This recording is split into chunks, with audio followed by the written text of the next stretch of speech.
गौरा पीसे जाली भांग त खूब रोवेली।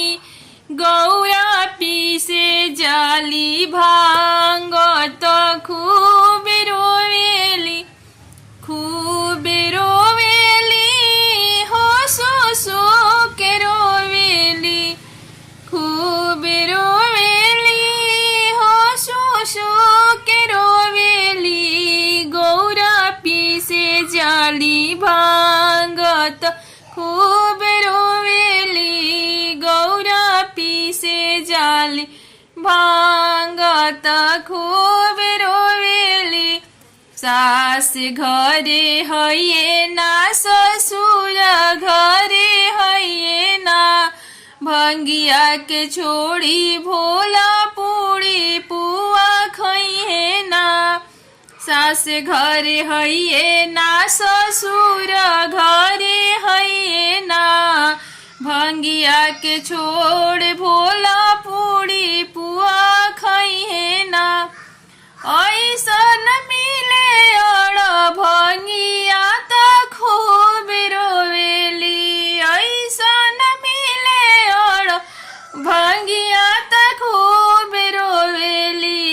गौरा पीसे जाली भांग त खूब रोवेली। गौरा पीसे जाली भांग त खूब रोवेली। खूब रोवेली हो सो के रोवेली। खूब रोवेली हो सो के रोवेली।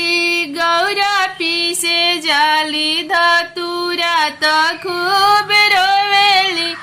गौरा पीसे जाली धतूरा त खूब रोवेली। मन करे फोड़ दीही सिलवट के। मन करे फोड़ दीही सिलवट के। कतनो मनाई बाकी मानत नइखे भोला।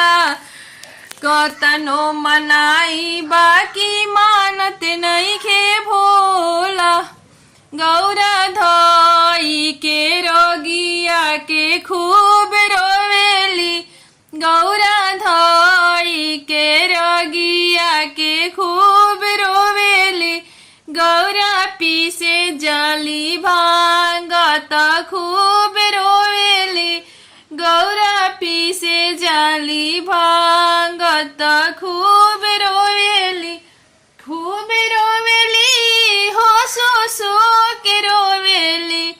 खूब रोवेली हो सो के रोवेली। गौरा पीसे जाली भांग त खूब रोवेली। गौरा पीसे जाली भांग त खूब रोवेली। ऐसन मिले अड़भंगिया शिव मोरो। ऐसन मिले अड़भंगी शिव मोरो। तनिको न बात माने तनिको न समझे।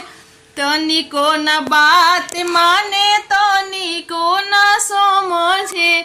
ये सब सोच के ये सब सोच के खूब रोएली।